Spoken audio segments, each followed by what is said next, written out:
Let's finally implement object-oriented programming now, and starting with constructor functions. And as always, I already have the starter files open here in my VS Code editor. So please go ahead and do the same now. And we can actually already also open up a new terminal and start our live server. So we can close that, open up the console here, increase it a little bit. And now we're all set up and ready to go. So we actually kind of used object-oriented programming before, but in a very limited way, because we had no way of programmatically creating objects. And so all we did was to use some simple object literals, for example, in the Bankist app, right?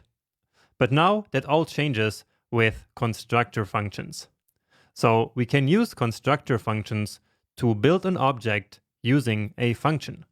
Now, a constructor function is actually a completely normal function. The only difference between a regular function and a function that we call constructor function is that we call a constructor function with the new operator. But enough talk, let's now actually create a constructor function for a person. So that's person, and in OOP there is this convention that constructor functions always start with a capital letter. And so we should always follow that convention too. And in fact, other built-in constructors like array or map follow that convention as well. Now here I'm using a function expression, but of course a function declaration will also work. Now an arrow function will actually not work as a function constructor. And that's because it doesn't have its own this keyword, and we need that. Okay, so only function declarations and function expressions. Now remember that this function is basically going to produce an object, and in this case for a person. So we want the person to have a name, or let's say a first name, and a birth year. And so we specified these two parameters for that here in our constructor function so that we can then pass in the name and the birth year. And now let's actually call this function. And so, as I said previously, the only difference between a regular function and a constructor function is that we call the constructor using the new keyword. So we write new, then person, and then let's pass in Jonas and 1991, let's say. So this new operator here is actually a very special operator, because what it does is to call this function here, so this person function, but it does a whole lot more than just that. So let's see what exactly happens when we call a function with the new operator like this. So behind the scenes, there happen 4 steps. And let me actually write them here because this is very important. So first, a new empty object is created. So an empty object is created. Then afterwards, the function is called, and in this function call, the this keyword will be set to this newly created object. All right, so let's write that here. So the this keyword is this new empty object. So basically, in the execution context of the person function, the this keyword will point to this new object here that was created in step number 1. And remember, all of this happens only because we are calling the function using the new operator here. So step number 3 is that this newly created object is linked to a prototype. So linked to prototype, but more about this in the next video. For now, we just care about creating the object itself. Finally, the last step is that the object that was created in the beginning is then automatically returned from the constructor function. So the function automatically returns that empty object from the beginning. But actually, at this point, the object no longer needs to be empty. And this is actually the trick of making the constructor function work. So let's go here now and log to the console the this keyword. And so we already know that it should be this empty object that was just created here in step number 1, right? Because the this keyword inside this function will be exactly that empty object. And again, that's because we are calling it with the new keyword. So let's see. And indeed, we get this empty object. And the browser console is actually already telling us that it's basically here of the type person. All right.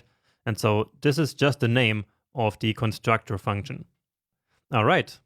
And now let's use this knowledge to our advantage, because we already know that in the end of this function, the this keyword will basically be returned. And so whatever we add to that empty object will then be returned from the function. And that returned object is going to be the object that we are trying to build here actually. So all we need to do is to now take that first name parameter, so the value that we receive, and then create a property on the this keyword with the same name, and then set it to that value. And then the same with the birth year equal to birth year. And so now let's store the result here in some variable, and that's actually it. So let's see what Jonas is going to look like. Now, and we have to log it to the console here if we want to take a look at it. And indeed, here it is. Here is the person object with the first name Jonas and the birth year that we passed here into the constructor function. So let's quickly recap what just happened here.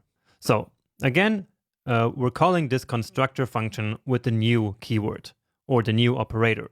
And so therefore, a new empty object is created right away. Then the function is called, and in here, the this keyword is that empty object.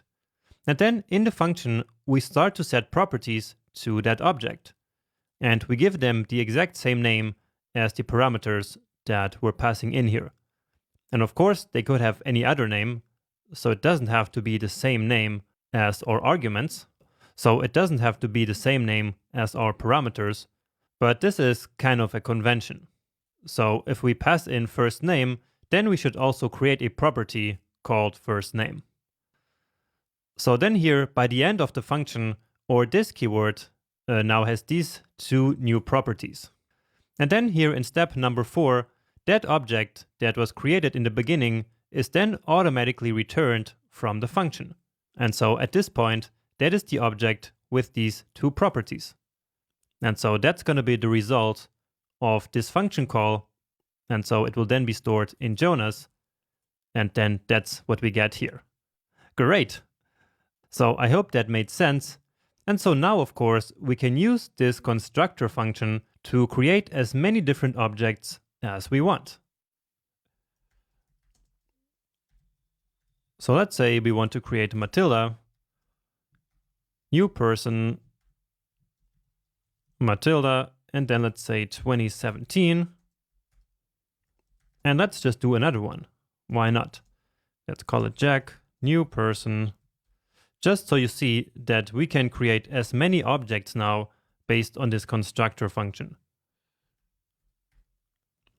And so this is a bit like the analogy from before, where this constructor function is now the blueprint for a house, and then each of these objects that we create through that function, so through that blueprint, will be the actual house in the real world. So in this case, the actual objects with actual data in them. So Matilda and Jack. And so of course, now each of them is its own new object that we created programmatically using a function constructor.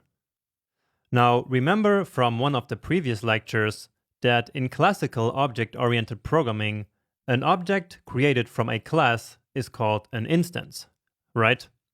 Now, we didn't technically create a class here because, as we discussed before, JavaScript doesn't really have classes in the sense of traditional OOP. However, we did create an object from a constructor function, and actually 3 objects, right? And constructor functions have been used since the beginning of JavaScript to kind of simulate classes. And so therefore, we can still say that Jonas here is an instance of person. And the same goes for Matilda and for Jack here. And in fact, there is even an operator that we can use to test for that. So that works like this. So Jonas is an instance of, and then person. And so this will then return either true or false. Now, if we created something else here, let's say J, just like this, then if we do this, this should of course be false, right? Because of course we didn't create this variable here, so this object, using any constructor function. All right. And since we're talking about instances here, we can also say that these properties here will be the instance properties. Let's write that here. And that's because the properties first name and birth year will be available on all the instances that are created through this constructor function. So that's for properties. But now what about methods? So what if we wanted to add a method to our objects? Well, just like we added properties, we can of course also add methods. So let's again use our old friend calc_h here. And so here we are going to create a function and assign it to this property. And so this will then basically become a method, right? And this here should simply log to the console 2037, which is the year we've always been using, and then minus this dot birth year. And so this method is exactly the same that we've been using all the time, right? So this would work just fine here, but this is actually a really bad practice. So you should never do this. You should never create a method inside of a constructor function. That's because imagine we were going to create 100 or thousands or even tens of thousands of person objects using this constructor function. Then what would happen is that each of these objects would carry around this function here. So if we had 1,000 objects, we would essentially create 1,000 copies of this function. And so that would be terrible for the performance of our code. Again, don't do this. But instead, to solve this problem, we are going to use prototypes and prototypal inheritance, just like we discussed in the last video. All right, great. So this is the basics of constructor functions. Just note that function constructors are not really a feature of the JavaScript language. Instead, they are simply a pattern that has been developed by other developers, and now everyone simply uses this. And this now includes you as a new developer. So the real magic really here is this new operator. And so the most important thing to understand from this video is really these 4 steps. So make sure that you understand them, and then in the next video we will work with prototypes and finally see the magic of prototypal inheritance in action.